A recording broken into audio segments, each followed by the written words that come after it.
Hello and welcome back to more of the Great Ace Attorney 2 Resolve. Well, last time we began the investigation for the second case of the game, and today we will be heading to trial for the second case of the game. February 22nd, 923, and the Old Bailey Defendant's Antechamber.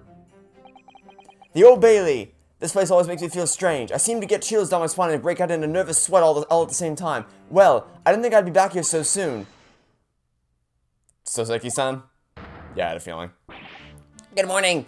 Good morning, Mr. Natsume. It was only 2 days ago that I was declared not guilty here. Yes, well, we somehow managed to prove we didn't stab Miss Green in the back. But now this! Another morning, another murder, and here I am again in this hellhole. Can't keep coming to court! I'm beginning to think he's right. It really does seem as though he's cursed. Mr. Naruhodo, I'm afraid I have bad news. Oh! Mr. Natsume, good morning. Did you not expect him to be here in the Did you not expect the defendant to be in the defendant's antechamber? Yes, morning. So, here we are again. Yes, again. Judicial Assistant Mr. Mikutaba Esquires, what's the bad news? Oh dear, you heard, did you? If you come in shouting at the top of your voice, people can't help hearing what you say. Oh, I am sorry. You've done nothing wrong, Mr. Sato. Now, what is it? I mean, did she really not expect the defendant to be in the defendant's antechamber? Really? Well, it seems that the prosecution in today's trial will be led by... Okay, so it is going to be... Okay, well, that's... I don't want to say disappointing because... I mean, okay, so here's where my thought process is like, I guess it's just strange because every new Ace Attorney game up until this point has always featured a new leading prosecutor as the main opponent for the cases.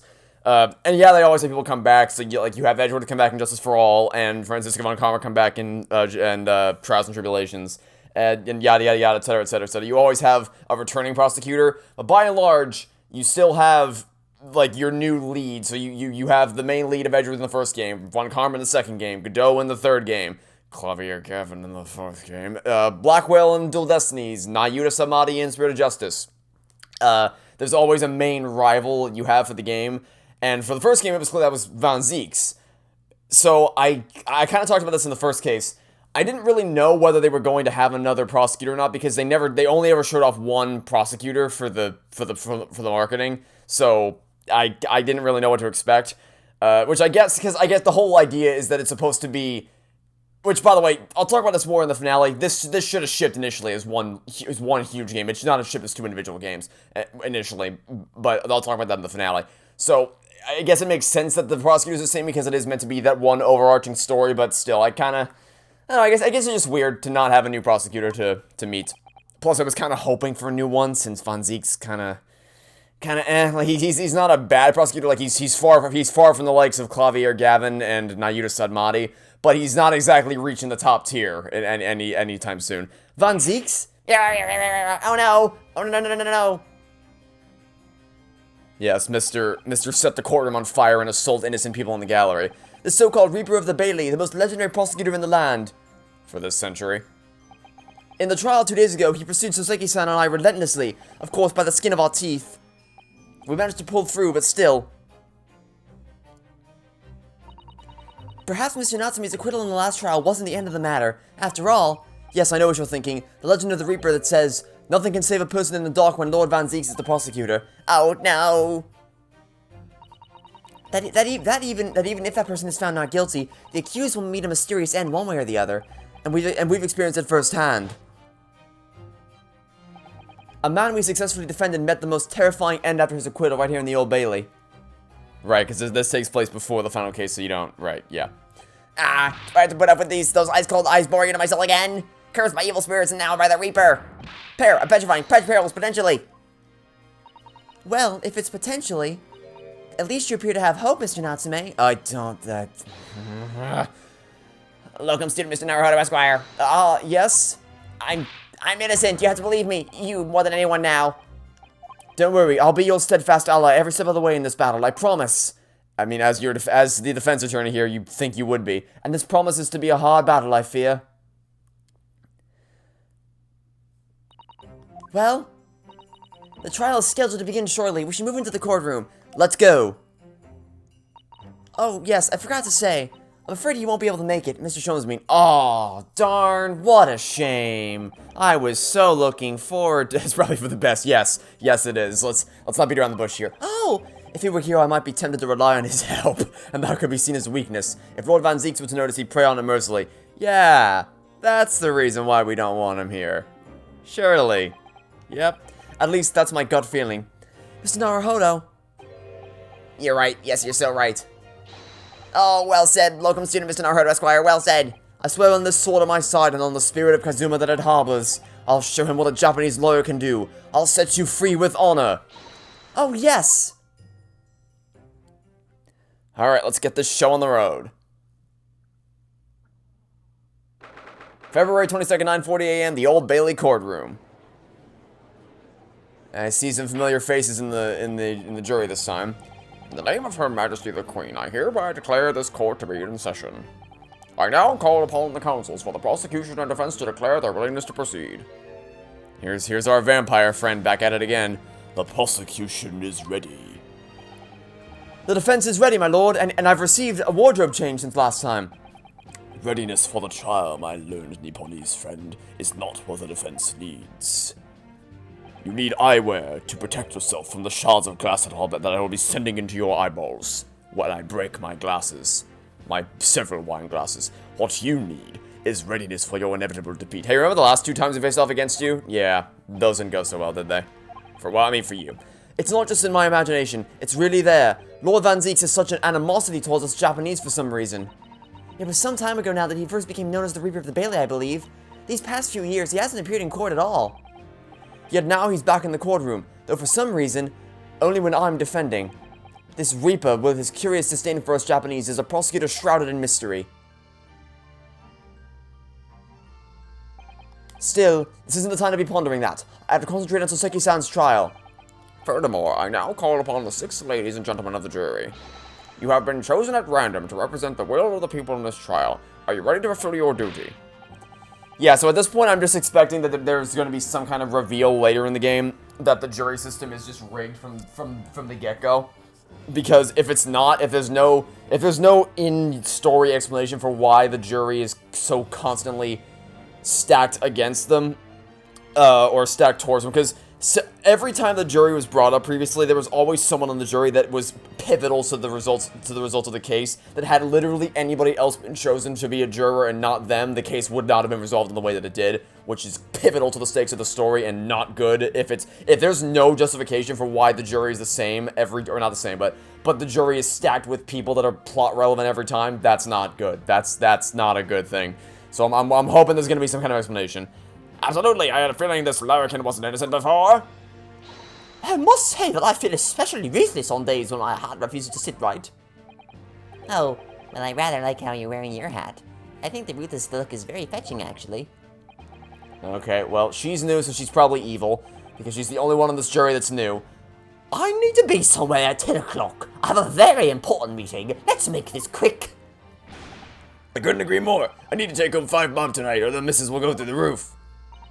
Oh, may the Lord show us all the light here. Indeed, he has flocked to a righteous verdict.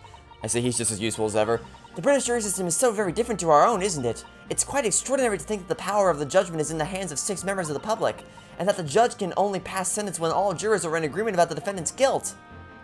Well, except for that time that it didn't matter at all in the 3rd case of the 1st game. 6 citizens of London chosen at random, or at least that's the idea. The prosecution would draw attention to the fact that the accused was on trial here but 2 days ago. Accordingly, where possible, the same jurors have been asked to return for duty today. Okay, that doesn't make any sense at all. Wait a minute. Wait, okay. So literally 1 minute ago, the judge said they were chosen at random, and now you just told me that they were not chosen at random, and in fact, you just brought back the same, Okay, sure. Also, that doesn't even make any sense, because it's a completely different case. The fact that it's the same defendant doesn't make it the same case. It's a completely different set of circumstances, so this doesn't matter. Okay. Very well, let us commence the trial. Lord Van Zeeks, your opening statement, please. Ladies and gentlemen of the jury, it is not the intent of the prosecution to cast doubt that is not a phrase, to cast doubt over your past decision. However, the innocent verdict afforded to this eccentric Nipponese before has had dire consequences. Did the accused repent for his wrongdoing in that affair? Far from it. Instead, he used his freedom to perpetrate a most blood-curdling crime, namely, that of the attempted murder of his neighboring lodger, an innocent Englishman. To explain the circumstances of the crime, the prosecution calls its first witnesses to the stand. And the cape is already off. The detective responsible for investigating the scene and the accused himself. And he's still eating fish and chips. Witnesses, your names and occupations, please. Yes, sir. Tobias Gregson, Detective Inspector at Scotland Yard's Homicide Division. Ah! Soseki Natsume from the Empire of Japan. My government ordered me to come here as a student to study your language and culture. Mr. Natsume. Yes, my lord, sir. I'm quite sure I'm not mistaken, that you swore an oath never to set foot in my courtroom again. I remember it as if it were yesterday. The day before, in fact, my lord, but close enough. Believe me, this is the last place I want to be. Inspector, let's hear from you first. Explain the case for the court. Right you are, sir. It's also worth noting that this case is something that no one wants to talk about, because I was under the impression that this case was the Hound of Bakerville story that they had to have sealed away, because it just made, like, that just followed logically, that we're dealing with a case that no one wants to talk about, and that they pretended didn't exist. And then in the last game, we dealt with a manuscript about one of Sholmes' cases that they needed to pretend didn't exist. 2 and 2 together just followed logically, but apparently I've been told in the comments that it's a completely different case. Apparently. But putting that aside, there's some reason, aside from the Hound of Bakersville, that no one wants to talk about this case, and that brought Susato back to Japan for some reason. So, there's clearly something more going on here that meets the eye, because I doubt the circumstances as we know them would lead to her being brought back, so we'll see what happens. The incident occurred at the Garrett household where the defendant has lodgings. In the ground floor room of the victim, Mr. William Shamspeare, the defendant has already admitted to visiting the victim on the night in question. Mr. Shamspeare collapsed in his room as a result of poisoning by strychnine. He was found the following morning when the landlord, suspecting something was wrong, broke down the door. Well, I mean, it wasn't the landlord that broke down the door. It was Soseki himself that broke down the door, as they made a big deal about yesterday. This means, I presume, that the door to the victim's room was locked at the time of the incident. Correct, my lord. It was locked from the inside, making entry to or exit from the room impossible. Although the victim, Mr. Shamspeare, lives to tell the tale, he very nearly didn't. The man was halfway to heaven when we first found him. I was the first officer in the scene, my lord, and I have a photographic print here that I took at the time to show how it looked. Where's the bar of soap? Where's the bar of soap? I don't see. Okay, so the first thing I noticed, the first thing I started doing was looking around for things in the crime scene that we know were there. And the first thing I noticed is that we can't see the other piece of the bar of soap. I don't know what relevance that might have. It might also be that it's just obscured by the hat. But I don't see the other bar of soap. Yes, a chilling scene indeed. The man looks very much deceased. That's right. Everyone present believed that's exactly what he was. Very well. I shall accept this photographic print as evidence for the court. Alright then. Now then, Mr. Natsume. Yes. As the defendant, do you have anything to say at this juncture? They're haunted. Haunted by evil spirits. Okay, maybe don't open with that one, buddy. Maybe we don't open with the okay. Good gracious, what's haunted? My lodgings. It's been a whole series. Okay, the idea is for people to take you seriously here, Soseki, not to make you the laughing stock. We don't want to give people more reason to doubt you. The tenant before me died in mysterious circumstances. A woman was stabbed by no one on the street outside. My neighbor was poisoned. And me! What about me? I've nearly been killed countless times. Killed, Mr. Natsume? How? Even on that fateful night it happened. When I returned to Mr. Shamspeare's room, I lit my gas stove and climbed into bed, but before long the stove went out. And somebody tried to kill me! You must always extinguish all fires before retiring for the night, Mr. Natsume. But it's so cold! My runny nose would freeze. The point is, I didn't poison my neighbor. Oh, why am I being accused of this? Why is my existence so cursed? Thank you, witnesses. I believe I have a reasonably clear picture of events. If I could raise one more point, my lord. One more conclusive point. Conclusive? Go on. Fortunately, the victim, Mr. Shamspear, has regained consciousness after his ordeal, and he has named the true culprit. The poison consumed by the victim was administered in a cup of tea that he drank on the night in question. Tea, my lord, that was brought to the victim's room by the accused. The accused? Good grief! Yeah, things aren't looking too good here, buddy, but we'll let him testify and then we'll see where we go from there. Order! Order! Yes, that's the crux of this whole case. If Soseki-san is innocent, then why? Why has the victim accused him? Well, Mr. Natsume, what have you to say to this accusation?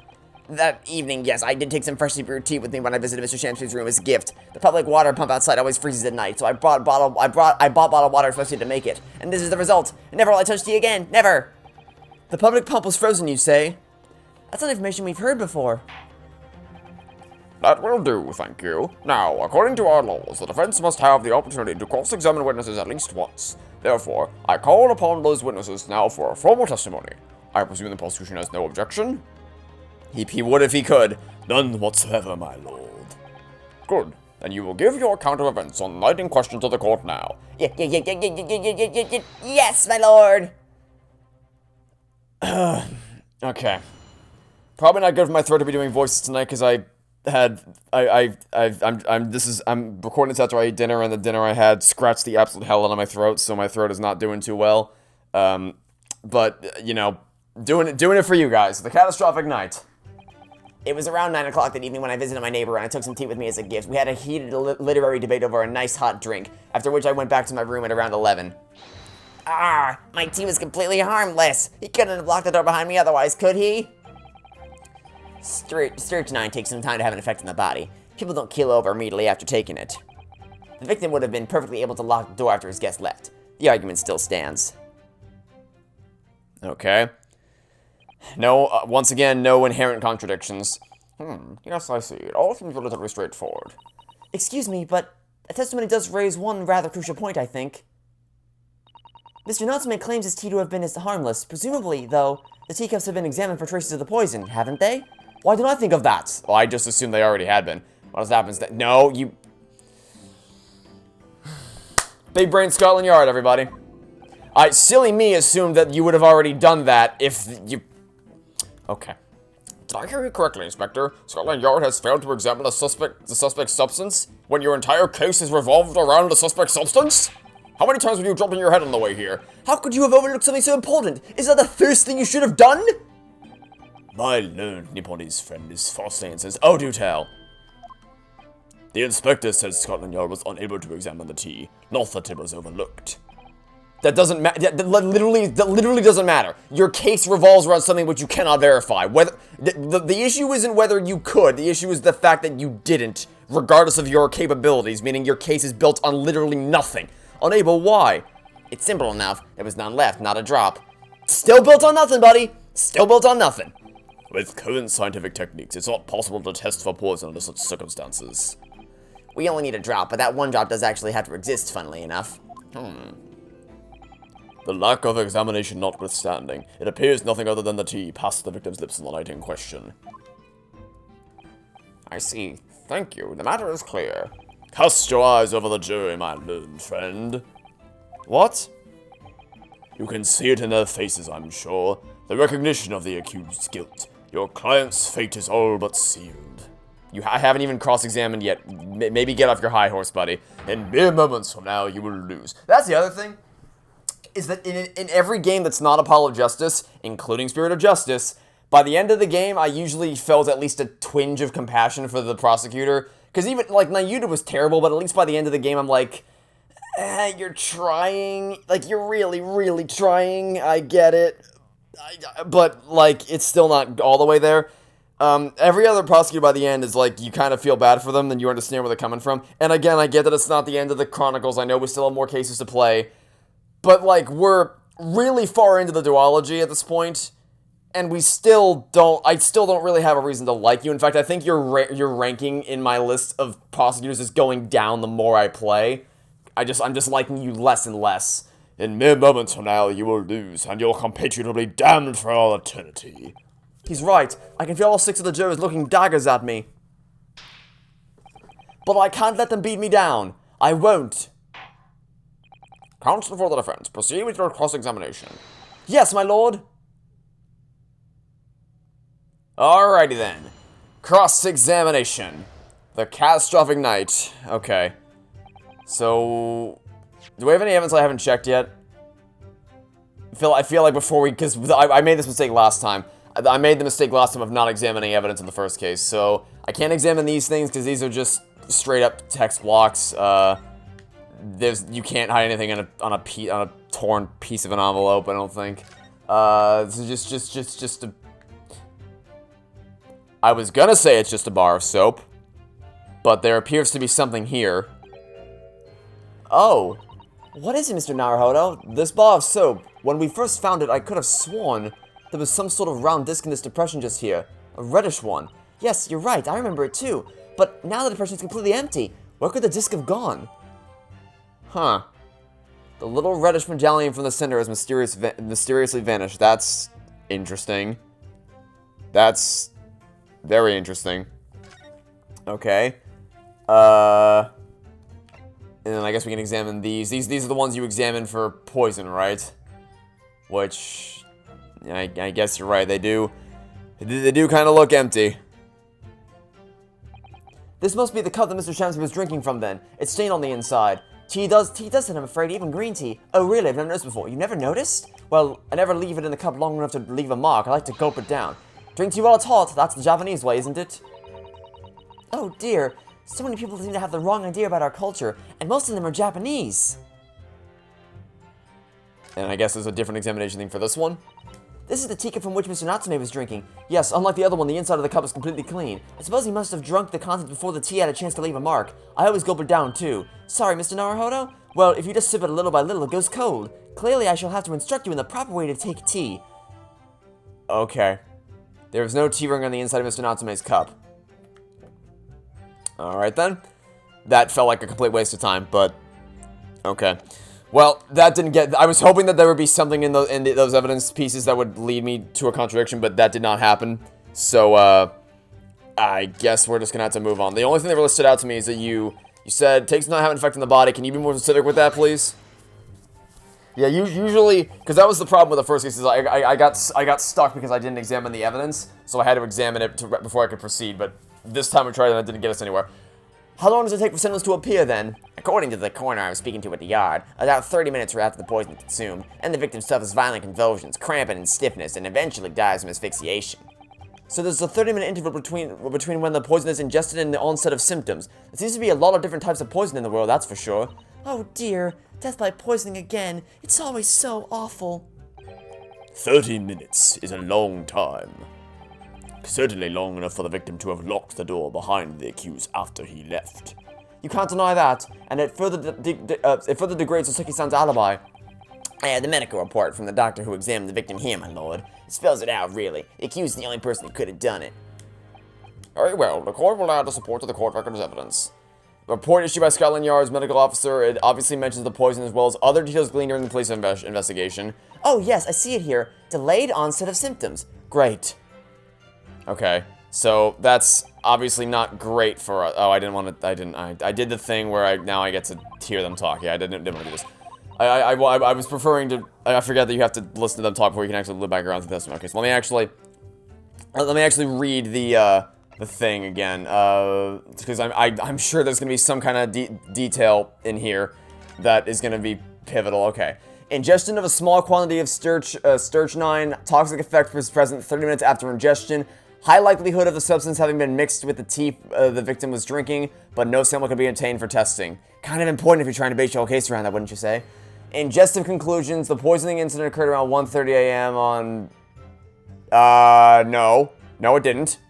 Wait a minute, no, wait, well, no, he said, I went back to, wait a minute, buddy, oh, I'm so sorry, pal, you shouldn't have told me this, buddy, you should not have told me this, buddy, because you've just, you've handed me the key to your own defeat, I'm so sorry for you. Tell you what, I'll take you out for a nice cup of tea after this, just to rub it in, rub some salt in that wound, because if he went back to Drew around 11, but you say the poisoning occurred around 1:30 a.m., you either failed math class, all of them, or you, shockingly, seem to have overlooked a little something. Mr. Natsume, you said it was 11 p.m. when you left to return to your room, correct? Yes. And Inspector Gregson, can we rely on the information in this medical report unconditionally, or is there an updated version of it that's yet to be revealed? Of course we can. There's no problem with that report, Sunshine. Actually, I think there's a very big problem, because there's a chronological inconsistency between it and the defendant's testimony. A chrono what? Oh, did I use too big a word for you? Oh, I'm so sorry. Here, I'll dumb it down for you. According to this report, the victim must have consumed the poison at around 1:30 in the morning. And yet the defendant, Mr. Natsume, left the victim's room at 11. Yes, that's right. There's more than 2 hours of missing time there. In other words, if there was poison in the tea that Mr. Natsume brought to the victim's room, how could the victim have fallen ill with 2.5 full hours after the defendant left? Oh, okay. Accidentally did a Wookiee noise there. The defense's argument is entirely reasonable. How do you respond, Revenziks? I'm guessing he's gonna pour himself some wine. Yup, I called it! I freaking called it! I called it! I knew it! I goddamn knew that it was time. It was time for him to summon his first cup of champagne. And then smash it. At some point. Pray forgive the discourtesy if my mind has wandered. I was considering what cuisine would best complete the contents of my hallowed chalice this luncheon. How could it have happened, you ask? I do hate to shatter illusions, but my Nipponese friend appears to be chasing a phantom idea. A phantom? Not again. Is it so hard to imagine that the victim drank his tea after the accused had left? For example, at the time stated in the medical report? Yes, at around 1:30. No, because they said that they were having the debate over tea. Mr. Natsume brought the tea with him to drink together with his neighbor, and in Japan there was a well-known saying, "Drink tea while it's hot." And in my country there was an even more apt saying, "There is nothing more refreshing than cold tea." That literally doesn't matter. He just got done saying that they had the debate over tea. What are you talking about? That the point is, if there was such a long gap, there may be other ways to explain how the victim came to be poisoned. Other possibilities. What sort of possibilities, counsel? Well, for example, the man could have had another visitor. Another visitor? That's a very bold assertion, my learned friend, from someone who has nothing to say. Says the man who can't prove there was poison in the teacup. Or the victim could have done something or other. Oh, suicide. You suggest this may have been a suicide, counsel? Mr. Shamspeare has categorically denied suicide. The idea canon must be discounted. But he could be lying.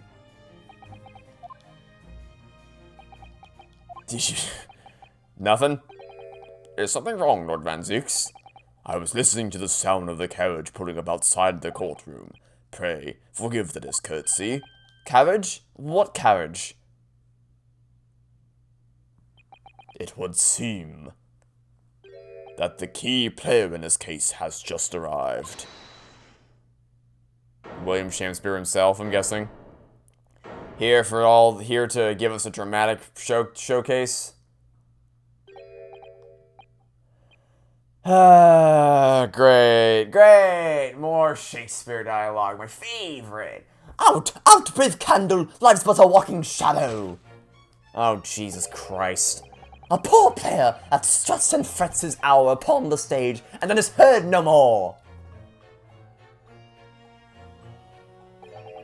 Tell me you're all about yourself without telling me you're all about yourself. It is a tale told by an idiot. Yep, you got that straight. Full of sound and fury. signifying nothing.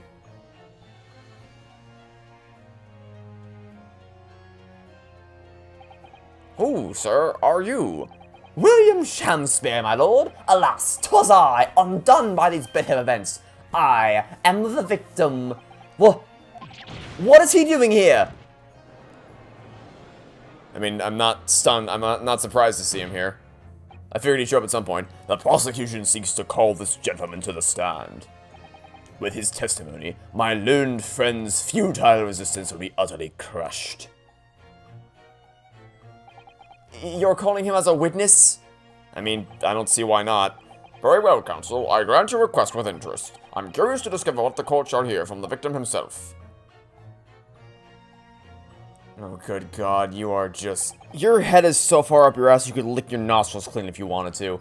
Happy am I, Shakespeare, to regale thee with my tale of woe, my lord.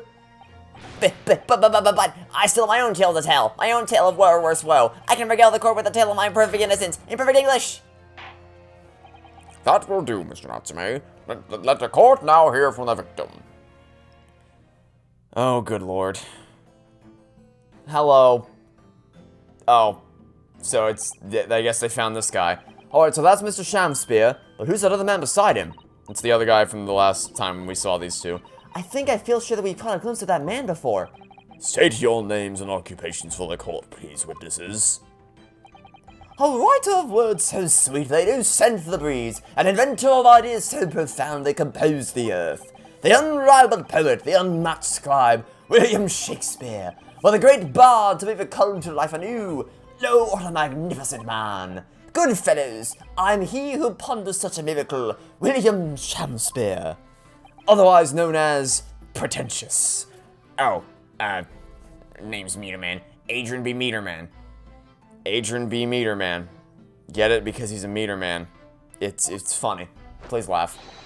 I work for the Altamont Gas Company East End branch office.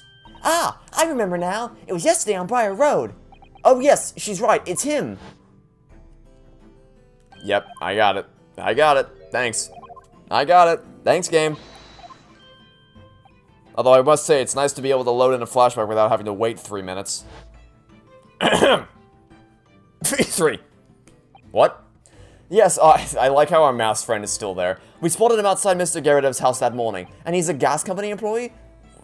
A gas company employee? In a case that's made a big deal about the gas temperature, or the gas levels of the house? Huh, what a quinky-dink. So, Mr. William Shakespeare, you are the victim in this miserable affair, correct? Oh heaven! Oh hell! Do ye command me to remember? That sweet poison that did cross me and cross mine innocent lips.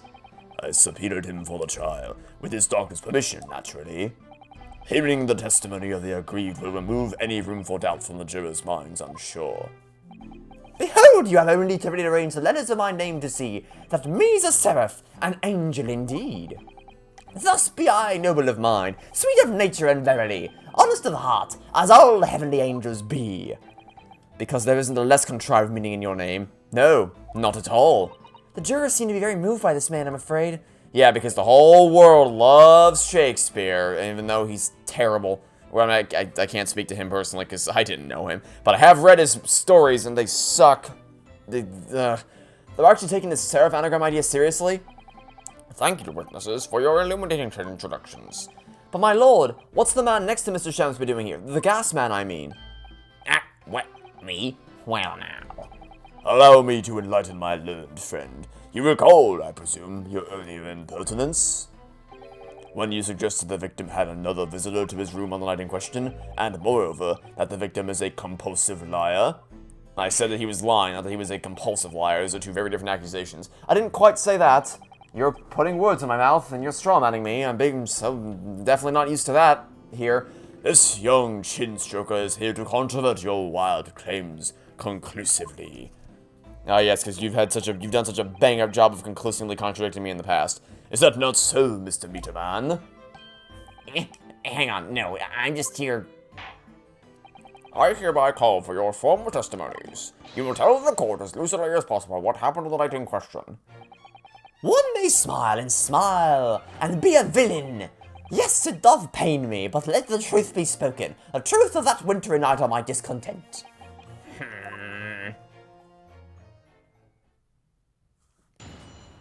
Alright. Let's get this over with so I don't have to deal with you any longer than I have to. The wintry night of my discontent. Yeah, well, my discontent is gonna last as long as you stay on that stance. Let's giddy up. The snow lay about. Okay. Can you... I know it's gonna be hard, but can you just tell me the story of what happened without your flowery bullshit language? Can you do... I know it's hard with someone like with your name, but can you try? Can you please give it a shot? Just tell me what happened. Don't use your flowery bullshit language. Just give me the chain of events. It's very, very simple. The snow, yeah, whatever. But Mary, Bitter was his drinking when he... Oh, whatever. Tea alone, okay, can you just... Okay, finally, just normal humans, a sentence that a normal human would say. I was outside this bloke's window in the freezing cold all night, keeping an eye on his room, also known as stalking him, but That's neither here nor there. no one else visited his room but that short little round-backed Eastern fella. Yeah, so now my assertion just shifts from one of you is lying to two of you is lying, or you're both inept, either way. Wait, what did you just say? You were keeping an eye on Mr. Shams's room all night?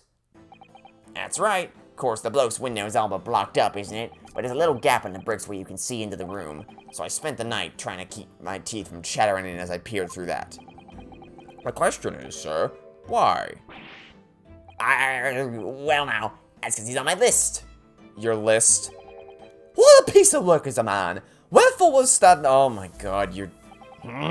What are you talking about? Good question. Me, when I read Shakespeare, what are you talking about? This buzzing busybody hath more part in this play. I pray thee, pay him no heed. Make no more ado about his tedious words. What do you say about me? Is he? So, I'd have to take another look at his design, but I'm pretty sure his pants are supposed to resemble that of a bee's body. So I'll have to look at that again. The court is concerned with what happened the night in question, nothing more. Indeed, that is so. And as the testimony we have just heard clearly reveals, this man is talking straight up gibberish. He's vomiting out word salad as testimony. Inconceivable. There was no one other than the accused present at the time who could have carried out this crime. I mean, that's not... Ugh. Well, I believe this may be the final testimony of the trial. Now, counsel, the defense may proceed with the cross-examination. Yes, my lord. Okay, I just don't want to deal with you at all. You're just gonna be a giant pain in my ass. So can we giddy it up and get this? Okay, I don't see any blatant contradictions, but I also don't quite.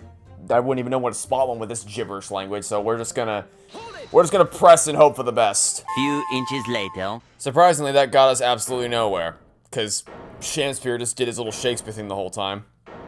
And what are we doing now? Oh, have the jurors reached a verdict? My lord! Goodness me, yes, Mr. Foreman? I've kept my mouth shut and listened up to now, but this has gone on long enough. Are you all with me? Yes. Are we to understand that you, ladies and gentlemen of the jury, are in agreement with one another? That you've reached a unanimous decision? Too right we have. Are you all with me? Yeah, they already said yes. Wait, no, the defense is in the middle of a cross-examination. To be honest, I was holding out a bit of hope for you, young man. Especially after you identified those few hours that followed the accused leaving the victim's room. Yes, the 3 missing hours, as you put it. But in the end, what difference do they make? None as far as I can see. And since that's now apparent, there's really no reason to delay our decision any longer. Like I was saying before, if I don't take 5 bob home with me tonight, the miss will blow her top. How did this man get back in the jury? I know they said they were trying to final appeal from the last case, which doesn't make any sense, but, like, he's clearly got better. He's not, you're not gonna, he's in it to get out of as fast. He's here so that he can leave as fast as possible. Very well, let the court be apprised of your decisions. Ladies and gentlemen of the jury, you will state your leanings as to the defendant's culpability. Guilty. Guilty. Guilty. Guilty. Guilty. Guilty. Alright, so it's our job to pull you guys back then. Bring on the summation examination. I'm ready for it. All of you, Well, it would appear that the jury is indeed unanimous.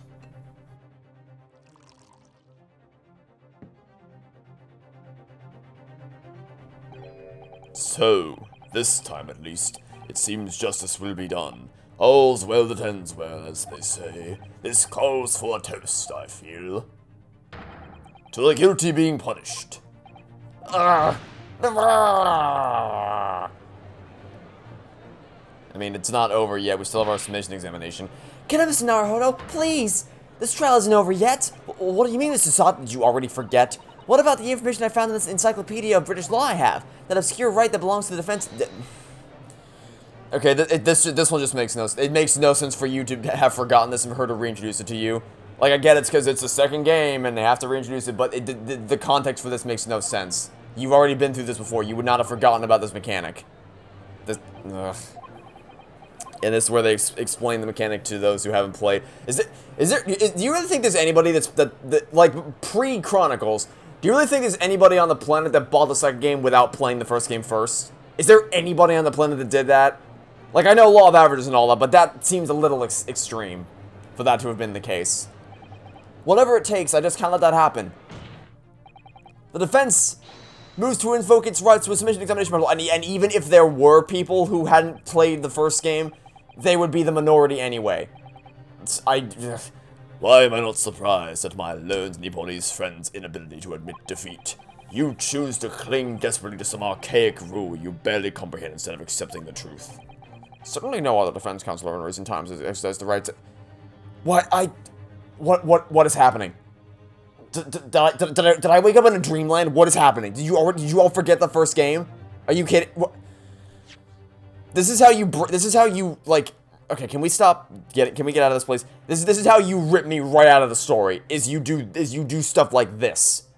When you just snap your continuity in half and because this is what I mean. Like, Zero Time Dilemma did this as well, where they assume that the player just has not played, despite the fact that it was marketed as the final game in the trilogy, which makes no goddamn sense, but anyway. Despite it was marketed as that, and yet they have 3 new characters whose express purpose in the narrative is to be the player stand-in who has no idea what the hell's happening, so the other characters can just blatantly explain things to them in a very highly expositional format. It's ridiculous. Like, you can't... sure, even if we accept that by the law of averages, some people will be playing this game that have not played the first game. Like, you can't... You shouldn't be catering. You shouldn't force new returning players to relearn information that they've already learned because 1 or 2 people might be joining the conclusion of the series without playing the former part of the series. Like that. This is just Nevertheless, the right remains and must be upheld. And again, it doesn't even make sense in universe because at least I can't believe I'm gonna say this, but at least with Zero Time Dilemma, it was a thing where you could at least, if gun to my head, I could reasonably argue, like, okay, so at least it makes sense in Zero Time Dilemma to some extent because they are new people, they would need to know what's going on, so at least there's some kind of an in-universe explanation for it here. But here, there's nothing. There is absolutely no reason why Ryunosuke would have forgotten the summation examination, why Sasato would need to re-explain it to him, and why the judge would be like, no defense counsel in recent times has ever done this before. Like, you literally just did 2 cases where he did that exact thing. Okay, I guess this is happening. So let's do the summation examination.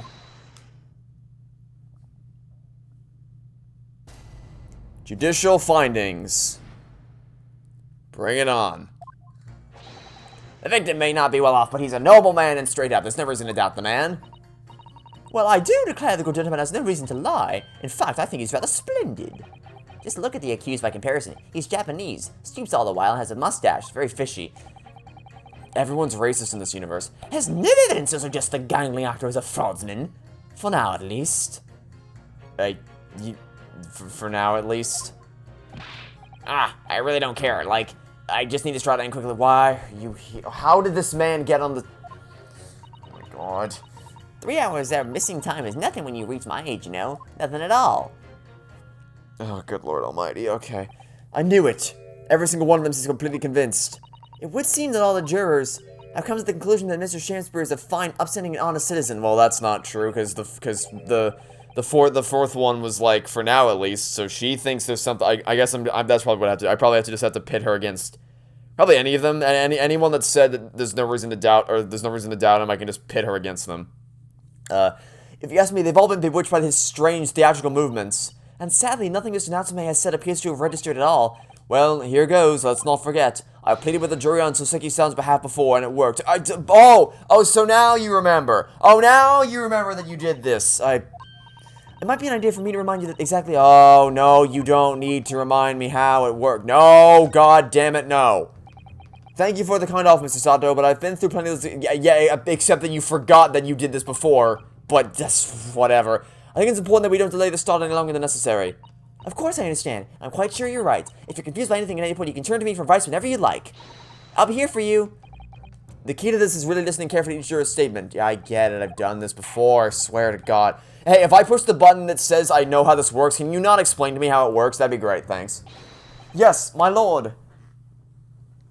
It's like in Sonic Forces, where at the beginning of the game, they give you two difficulty options. Normal mode, for those who haven't played for those whose Sonic Forces is their first Sonic game, and hard mode, which is for those who have played a Sonic game before. That was literally the description of hard mode, was for those who have played a Sonic game before, choose hard mode. And yet, if you pick that option, which is implicitly conceding that you have played a Sonic game before, they still run you through basic stuff like the jump button. It's like, what are you doing? Anyway, alright. The victim might not be well off, but he's a nobleman, straight up, there's no reason to doubt the man. Oh, really? Then what about the one over here that said there might be later? Objection. Those two statements are fundamentally at odds with one another. My lord, as woman of the jury, I must object. What? Being the leader, it's my duty to stand up for all jurors here present. Stand up for them, I will. I concur with the foreman. Counsel, I warn you. It shouldn't. Oh, are you kidding me? Really? Really? Really, dude? You. Oh, this case is really getting on my nerves. I swear to God. Okay. Oh my God. Okay, fine. I guess I need a fair amount more information. Joy to the world. Let's do it. Plenty of people in London who seem noble but poor. Couldn't some of them also be liars? I've noted about it, like that shaky client of yours, for example. After losing Mr. Natsume is no liar. Look, the point is, the only thing that passed the victim's lips tonight was the Japanese man's tea. When you take the gas man's testimony into account as well, the truth can be any clearer. Well, that's alarmingly logical. But let me be frank here, gentlemen. Yeah, okay, great. Okay. Joy to the world. I'm a gentleman. Okay, whatever. I'll just press some more information. I'm guessing that was a waste. I'm guessing what I probably have to do is I probably have to get the fourth person to say something to actually elaborate on that. But it should have been enough by default because she already said that there's, like, she gave room for doubt by saying for now at least, which means that it's just, oh my God. Okay. It really is the most tiresome part of the company, most irritating. We can be absolutely certain that a customer is stealing from us without hard evidence. We can't even threaten to take action for fear of being sued. I'm sorry, you've lost me, love there. Who are you? I am the wife of Augustus Altamont, owner of the Altamont Gas Company. Good gracious, Altamont Gas, you say? Gas is the future of energy in this country and around the globe, but proper handling is essential. We have the wife of the owner of the gas company. In a case where gas is going to be important on the jury for the case, like, great. Joy to the world. I'm sure our employee from the East End branch would obviously be first to agree. Absolutely, gotta be used properly, best in the world, of course. Yeah, stroke your use some more, why don't you? I think we may have solved the mystery of the bow from earlier, Mr. Naruhodo. Right, the bow from earlier. He bowed in deference for his employer's wife, did he? So, would I be right in assuming that the reason Mr. Meadow was watching was Mr. Jones was in that room? There's no end to the lengths the population of the East End will go to when we'll steal our gas. So I really have no interest in the company identify someone as possible fraudman. So wait, so you think this reason not to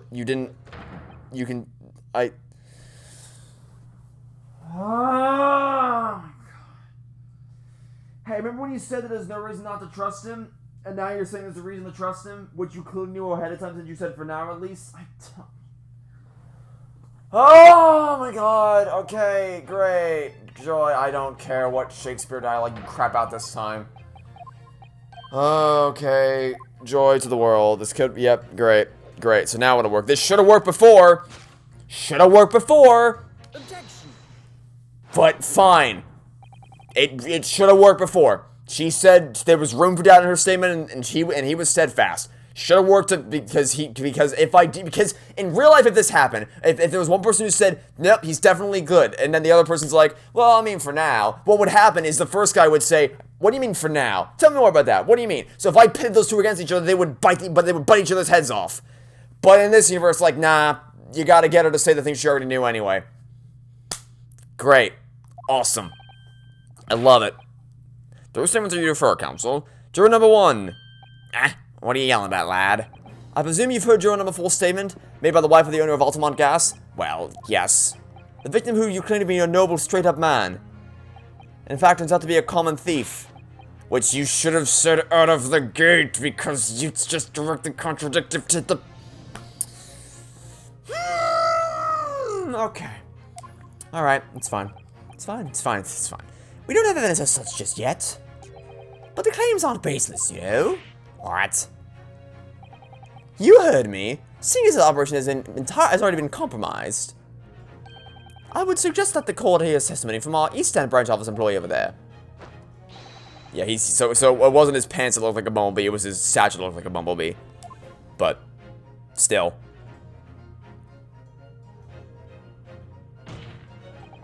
Juror number 1, you say you're a man of your word. If I could show that Mr. Shamspeare was a liar, you assured me that you would reconsider your decision about the defendant's guilt. I did say that.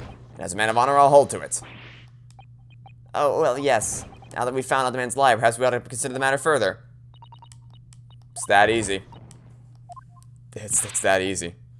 I don't have any part of this. I want this trial over and done with. How are you still on the jury? And why did you say that he would... I don't... This is why... Why... Like... She said... I don't get this. She said that that he was trustworthy. But she knew he wasn't, because she knew he was a common thief. So why didn't she say...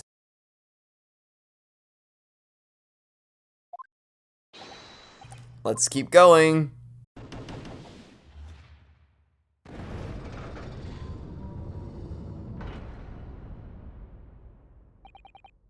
That's 4 jurors, 4 for not guilty. Yes, Mr. Naruhodo. Victory! Also, the shading on her arm is very, not the shading, the lighting on her arm is, it looks like she's sunburned on her, on the underside of her arm. It's weird. Order, order. Well, this is quite extraordinary, I must say. As a result of the defense's submission examination, the jury's leaning has changed. Now, only 2 jurors say guilty, whilst 4 say not guilty. I therefore declare this court to be in a state of disaccord, and order this trial to continue.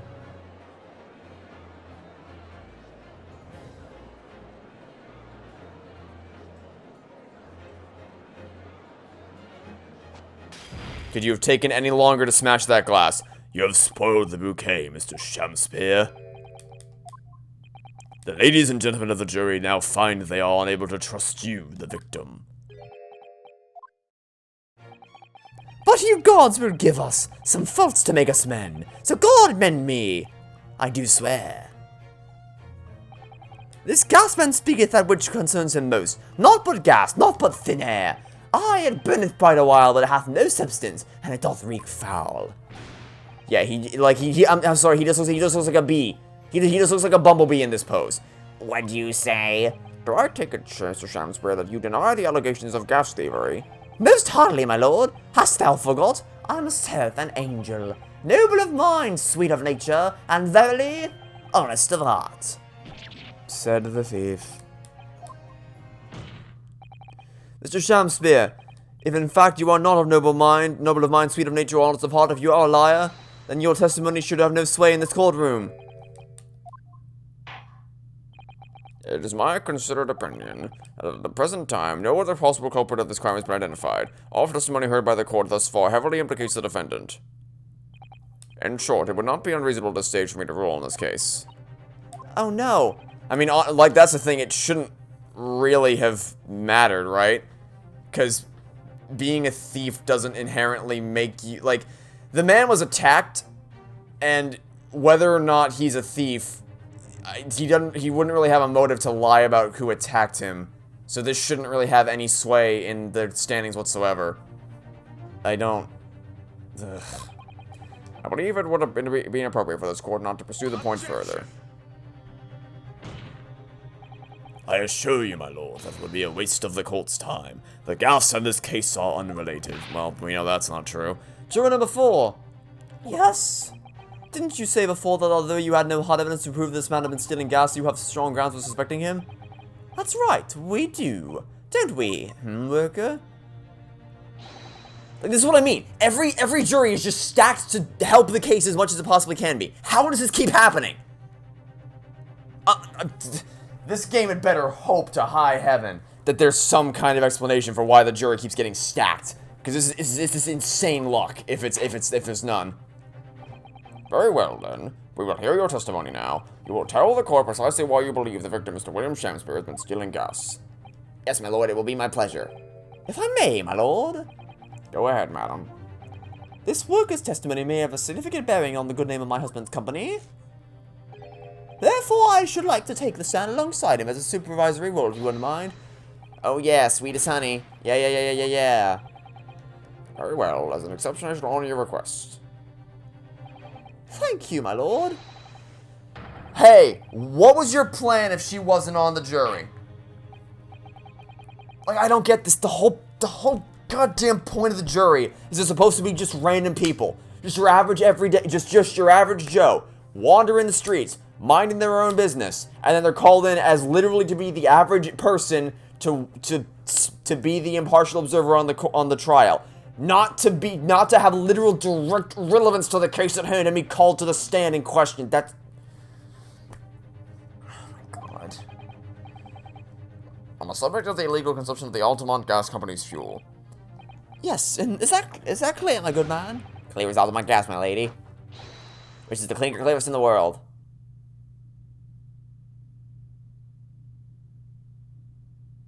This is just insanity.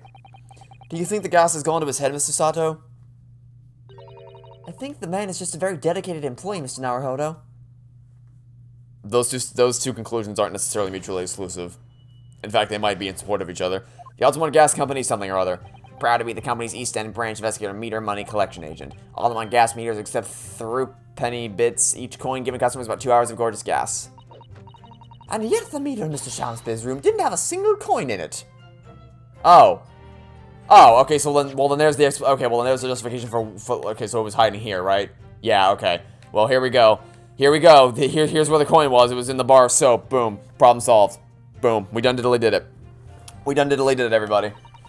The meter doesn't appear to have been tampered with, though, and the collection agent has the only key. Somehow he's using all the flaming gas he wants without paying a penny. If that's not thieving, what is? I mean, if we can somehow prove that the thing that was in that bar of soap was the coin, then there you go. Pray forgive the discourtesy. The irrelevance of this testimony caused me to turn to my hallowed chalice. What do you mean by that remark, Lord Van Zeeks? Did the mustache Nipponese poison the gangling excuse for an actor, or didn't he? That is all that should concern this court, and yet now we must listen to this abhorrence. Clearly what separates the vast British Empire and your Eastern Island nation is more than geographical distance. But this could turn out to be crucial testimony. The cross-examination must go ahead. Like, I'm sorry, someone got their face slit open by that. Someone's in the hospital because of that. Do what you will. You can't just haphazardly toss glass around a courtroom. Lord Van Zeeks appears to be in a violent mood. Yes, he does. When is he not? An attempted poisoning and an incidence of gas theft with no supporting evidence. It's true that they would appear completely unrelated at first glance, but I wonder. The truth tends to be buried in the most unusual places, and the first step in uncovering it, we would establish as who, something or other, I don't know. Okay. Cross-examination. First and foremost, the meter and chance room didn't have a single coin in it. Well, I can't prove it definitively, but if you give me more information, I might be able to, because we do have a hole in the bar of soap. Out of interest, how long has this been going on? Weeks and weeks. He's been pinching gas on us for ages. And you've examined the meter in Mr. Shamsbury's room, I take it? Naturally, we took it off the wall and went over with a fine-tooth comb. And found nothing suspicious at all, I presume? No, I'm afraid we didn't. Which is exactly why I demanded a new type of meter to be produced. One with an indestructible lock. The Shamspeare Special. That sounds like it would have cost an awful lot of 3-penny pieces. But even after all that, the rascal's meter was still empty. I'll never forget that humiliation. When I opened up the money box and found it bare. You are, I said. You are? The look on his face. That smarmy smile of his. Ha ha ha. I pulled the meter straight off the wall and took it back to the office. But you know what? Nothing. Not a trace of it being jammed open anywhere. Not a single sign. And what's happening to my salary as a result? Down by 3 shillings a day, that's what. A life-threatening situation in a number of ways. Incidentally, what became of that meter? Nothing became of it. I've still got it. You wouldn't happen to have it on you, would you? We wouldn't be that lucky, would we? Right here. Oh, look at that. Wow, how crazy. No wonder they call you Meter Man. I think it would be prudent for the court to sequester this item while the trial is ongoing. Immediately that the dispenses gas for some time after the coin is inserted, it's what's a very strong lock available, especially with Mr. Shamspeare in mind. Okay, well, let's check to find whatever you missed, because there's got to be some... Okay, so the coin goes in here, and then that would be what... Oh. Well, would you look at that? A hole in the bottom of the coin collection spot. Oh, have you spotted something, Mr. Naruhodo? Just here, there's a little hole, do you see? Goodness, you're right. I wouldn't have noticed. It's not a very neat hole, is it? Not professionally made, I'd say. So you think it might have been opened up by Mr. Shamspeare? Possibly. It seems the people at Altamont Gas must have missed it. Well, it certainly seems to go all the way through to the inside. Yes, but there's no way a coin could fit through there. That's true. But even so, it seems more than a little suspicious. Yeah, okay. Well, I think we done diddly. I think we figured... Oh, I didn't want to examine it again. I think we might have figured out what's happening to all the coins that he's putting in that you don't believe he is. So, there we go. Problem solved. First glance, it doesn't appear to be anything usual about it. Let's move this along, shall we? Continue with your testimony. I would say it has as much value as the contents of that meter. Oh, so it's imperative to the case then? Glad. Great. I'm glad we see eye to eye on this. Doesn't appear to have been tampered with. That's blatantly wrong. I don't know how the hell you missed this, but here we go. Objection. Lady Altamont, I'm afraid to say that this meter clearly does show signs of having been tampered with. What? Get away. I've been over and over that thing. Clearly not. If that's true, then you really suck at your job. In that case, what do you have to say about the small hole that's been made at the base of the coin box? How? What? You're right. You're quite right. As there is a little hole there. The meters aren't supposed to have that. None of the others do. In other words, we can assume that Mr. Shamspeare secretly opened up this hole himself. Yes, I wouldn't be at all surprised. But why? Yeah, why? I mean, it's tiny. You can't get a farthing through that. No, but it is wide enough for water to drip down through, which is all that would need to be the case, because because we found that hole in the window yesterday. So if it just pours water into the bar of soap, leaves the soap outside, lets it freeze, brings it back in, puts the ice into the machine, and then lets it melt as the room's temperature skyrockets, then it melts into water, and it pours out through the gas meter hole, and the cycle begins anew. That wouldn't work, presumably, would it? No, of course not. So, well, how does the meter know that the coin it's been fed is a through-penny bit? Ah, I see what you're getting at now. The meter tells coins apart by their shape and size, which includes their thickness. A through-penny bit is about 3/4 of an inch in diameter, you see. Other coins just won't fit. Ah, I see. It's clearly been very well thought out. A witness will amend her formal testimony with that information in case it is pertinent. Which, of course, it's obviously going to be pertinent, because we examined the bar of soap earlier. The meter is designed for coins the exact diameter and thickness of a through-penny bit. Nothing else will fit. Really? Nothing else will fit? How about the thing that was in this bar of soap previously? You think that would fit? Objection. The witness' last statement is clearly contradictory when you consider this piece of evidence here. Yes, undeniably. Sorry, it's undeniable, counsel. I fail to see. Are you kidding me? Are you kidding me? You can't be serious. What? Are you kidding me? There's literally... This game is pissing me off. There's literally an indent in the There's literally... We checked this bar of soap. You saw me check this bar of soap. And we checked to see there's a hole here, or an indent or whatever. and we checked it. We checked it. The piece of evidence was updated when we checked it, but now when I examine it, nothing happens. Oh, now it works. Oh, now it works. Oh.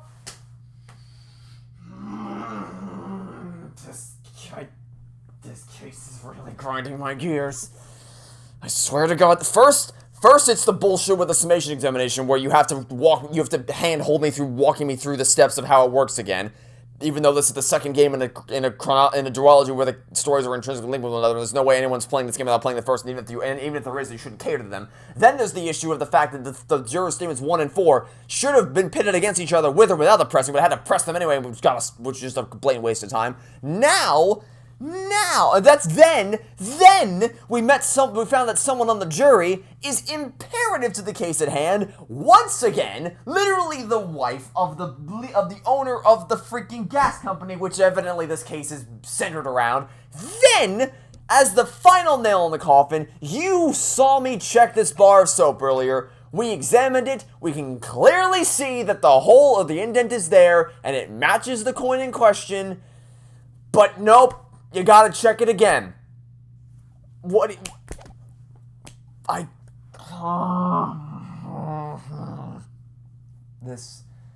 on my last nerve. This is great.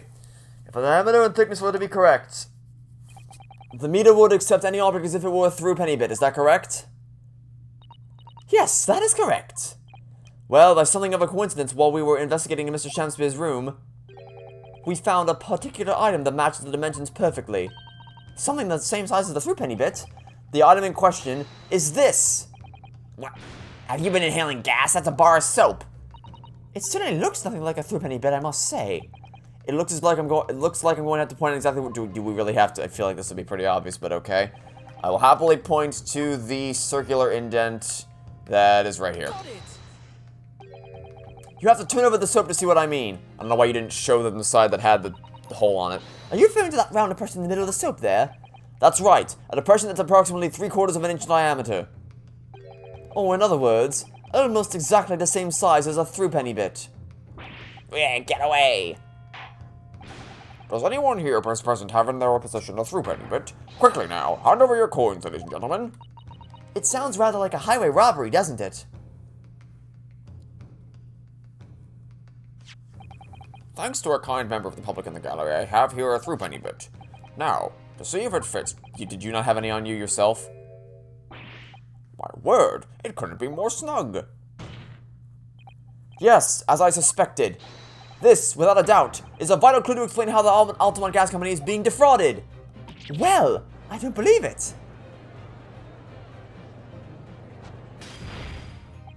So, your assertion amounts to what? That some inferior bar of soap has a tentative connection to the theft of gas? Yes. The depression in the soap was clearly made by a threepenny bit.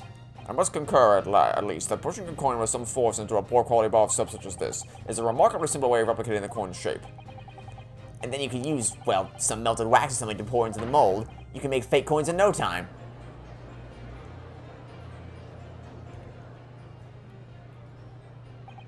This brings all the pieces of the puzzle together. It's the method Mr. Shamspeare has been using to steal the gas. That's the missing link. And now, if I follow the chain of thought, it's going to bring me to a new explanation for what happened that nobody's considered yet. But this is all nonsense. If the man has been making fake coins, my worker here would have found them when he emptied the meter. Quite true, Lady Altamont. In the absence of some black magic that could make them disappear. Yeah, some black magic that can make them disappear. Such as, I don't know, maybe a hole in the underside of the gas meter that's just big enough for water to drip out through, as evidenced by the pile of water that we saw underneath the gas meter that you somehow overlooked. Or something crazy like that. What on earth did you already forget? There are remnants of the magical method used, visible on the gas meter taken from the victim's room. If that is your assertion, counsel, the defense will identify these remnants for the court at once. Where on the meter? Okay, they can clearly be seen right here. Got it! We found this bar of soap at the scene of the crime, just outside the victim's window. Outside? Yes, outside, where you yourself, Mr. Meterman, were loitering in the freezing winter air. That's where we found this soap. I get it. That's right. The answer, of course, is ice. Did you say ice? Mr. Shamsbury is leaving soaps like this outside his window each evening filled with water. After a night outside in the bitter cold, the water is completely frozen solid the next morning. Then he takes his fake coins of ice and feeds them into the gas meter, giving him light and warmth in spades. As his room becomes very comfortably warm, the ice now inside the meter's coin box melts, turning back into water and draining harmlessly away through the small holes made on the underside of the meter. That is how, without leaving any evidence of his wrongdoing, this man has been stealing Altamont gas. Just like that, so simply. Is he trying to make us look like idiots? I'm not trying to do anything. You're doing that yourself. He's been fooling us all with some bars of soap and some water? That's right, madam.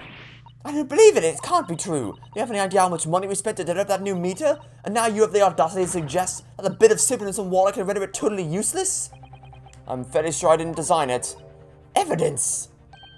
I'm sorry. Okay. Well, is the puddle of water in the crime scene photograph? Because if so, then you're done. Yep, it's there. Great. Great. Case over. It's over. You're done. Congratulations. She's very good at enforcing accountability, isn't she? Those eyes. Even with my throat in the state that it is and the mood that I'm in right now, even those eyes are enough for me to just crumble to pieces instantly. The most heartwarming eyes in the world. Anyway, very well. I'll provide evidence. Okay, great. So now, Hodo, are you saying you do actually have evidence to support this theory? Alright, guys, maybe heartwarming is the right word. Heart melting is the right word to use, or the right phrase to use. Alright, didn't know to trace something. Yeah, okay. Feeling. Yeah, okay, let's present the photo. This is a photograph of the scene at the point when the victim was discovered, taken by Inspector Gregson, and it clearly shows the remnants of the crime carried out by Mr. Shamspear. What remnants? Here you can see that the gas meter on the wall in Mr. Shamspear's room. Now, look closely at the floorboards directly underneath the meter. What is that? Some kind of grubby stain? Almost certainly, it's a water stain resulting from the liquid that drained out of the hole made of the meter. Ah! If one coin gives around 2 hours of gas usage and the occupant was heating this room in all his waking hours, we can imagine he would have used around 10 of his fake coins each day. The melting ice inside the meter's coin box would have been dripping out almost constantly, leaving a stain on the floor. This is awful, and there's further evidence too. Mr. Shamspear is slumped over his table, apparently having consumed strychnine. And right there next to him is a bar of soap broken in half. You're right. It would appear to me, then, Counsel, that the man was eating the soap. What?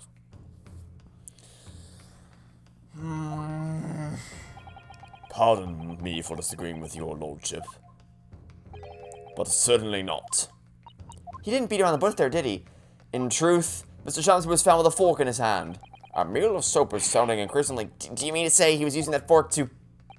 Yes. To extract a frozen coin from the bar of soap. But the bar broke in half. So perhaps it didn't go very well. Good gracious.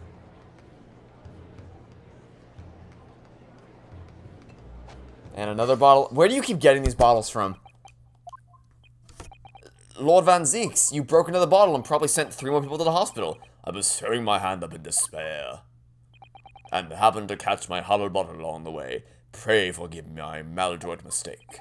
What is the meaning of this, Counsel? Allow me to pose my learned friend a question. What exactly did you establish with your most recent cross-examination? Well, that Mr. William Shamspear is a liar and a thief. In other words, that his testimony is unreliable. I don't know that I push it that far, but okay. Very well, let us assume the man is a liar. Now allow me to pose another question. What possible difference does that make? I mean, he's right. Well, we know that suicide can be discounted. Scotland Yard's investigation revealed no sign of another vessel that contained poison. Yeah, well, it also revealed no sign of poison in the teacup itself, so what the f does that matter? And on the night in question, there were no visitors to the room except the accused. The young gasman's testimony, which we have no reason to doubt, has confirmed that. Furthermore, the only possible way that poison could have entered the victim's body is via the tea. The court have seen no evidence whatsoever that suggests otherwise. Even if William Shamspear is the liar you claim him to be, these facts have been objectively established. There's no escaping it. Ah! Therefore, in the light of these facts, the prosecution calls for immediate adjudication. You... what?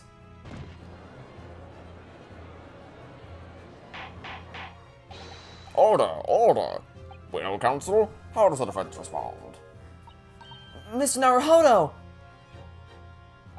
What was the point of that last cross-examination? Did it actually get us anywhere? Or did it make no difference at all, like Lord Van Zeeks is saying? Must have made some difference. No, this isn't over. The defense will not rest. What? But, counsel, you've successfully explained everything. You've identified and substantiated the unscrupulous method employed by Mr. Shamsper to consume gas. What more is there to discuss? Lord Van Zeek just highlighted 3 facts in order to make his point. But contrary to what he would have the court believe, not all of them have been objectively established at all. Oh, this should be good. What are you trying to say, my Nipponese friend? At least one of those so-called facts is an assumption, made due to a lack of evidence. But the situation has changed now following the cross-examination of the latest witnesses to take the stand. Don't be absurd. What is this nonsense? Yes, when you bring everything we've learned so far together and consider it as a whole, it's clear. There's a question we now need to reconsider, namely... well, I mean, this has been in contention. This has been in question since the beginning of the damn. This was not learned. This was not changed by that cross-examination, because this is my question since the beginning of the goddamn trial. You didn't check the goddamn teacups, so you have no idea. You have literally no idea. Your case is based on nothing. We've all been led to believe that this strychnine poison that affected Mr. Shamspear was in the tea bottle of Mr. Natsume, but that's conjecture at best. Oh, now you bring this up? Really? The victim has testified that nothing else passed his lips that night. There was no other possibility. And since there was no trace of the tea left at the scene, it couldn't be tested for traces of the poison. As I said, the situation has changed, because in fact, some of Mr. Natsume's tea was left at the scene, and a particular piece of evidence proves it.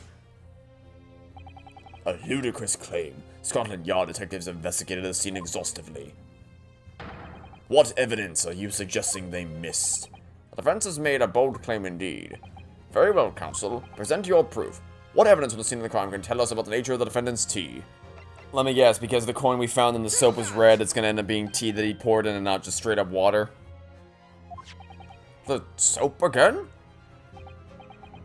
That's right, my lord. It's just come back to me. Something about when we first found this bar of soap at the scene yesterday.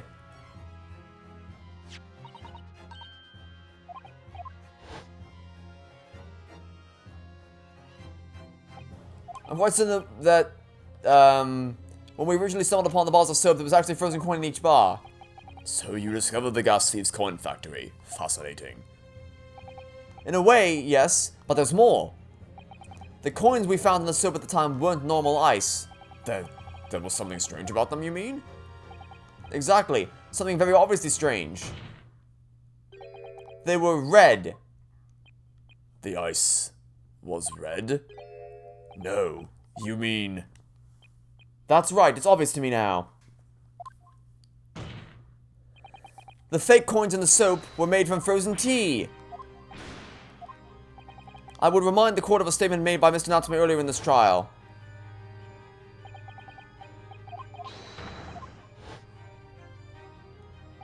Ah, yes, I believe there had been a snowfall that day. It was particularly cold. Sadly, on such occasions, the poorly constructed water mains in the East End are prone to freezing. So on the night in question, Mr. Shamspear, having no running water to use, was forced to use the teapot of Mr. Natsume in order to make his fake coins. My word! He didn't have backup. Isn't the whole point of that little coin factory thing to have them in backup in standby, so that you can keep churning them out with each passing hour? He really didn't have any backups of... Okay. Okay. That's right. And, but we only borrowed one of them. Which means that even as we speak, some of the defendant's tea is still present at the scene of the crime. Oh boy. Frozen solid in a bar of soap outside Mr. Shamspear's window. Extraordinary. Earlier today, Inspector Gregson informed the court that if even one drop of the tea remained, Scotland Yard would be able to analyze it for poison. As such, we are now in a position to prove or disprove what has until now been mere conjecture, by finding out for sure whether or not Mr. Natsume's tea actually contained strychnine at all. Ah, you smug Nipponese. My lord, we cannot do the defendant the injustice of passing judgment now. The police should be dispatched to recover the remaining bar of soap from the scene at once, and the defense requests a thorough analysis of the frozen tea embedded in it, to determine whether or not it contains any poison. Bailiff, bailiff. Instruct the police to attend to the scene at once.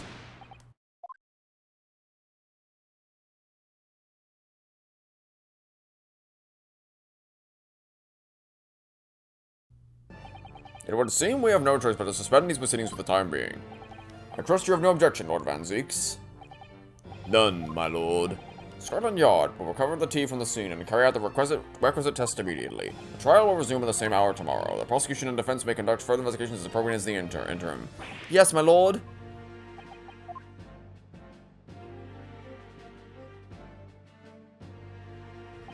Well,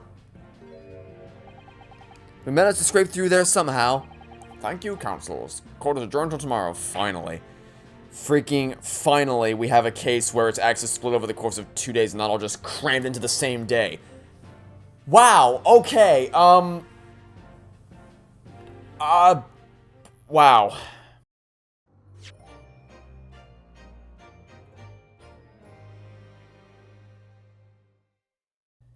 So admittedly, a lot of my frustrations there came from the game not working properly. Not so much from the story itself, but even just the story itself is like, the prosecution's case is based on literally nothing. They didn't really, no one noticed the giant hole in the underside of the freaking gas meter. No one. Ugh, I don't know, man. The second half of this case is going to have a lot of work to do in order to salvage the first half of this case. Because even the last investigation didn't really wow me. I mean, I was intrigued because of the whole haunted lodgings thing, but it still didn't blow me away. So, it's going to have a lot of work to do to make up in the second half. But that'll be it for now. Thanks for watching. Stay tuned for next time. Hope to catch you all tomorrow for some more Great Ace Attorney 2 Resolve. Goodbye.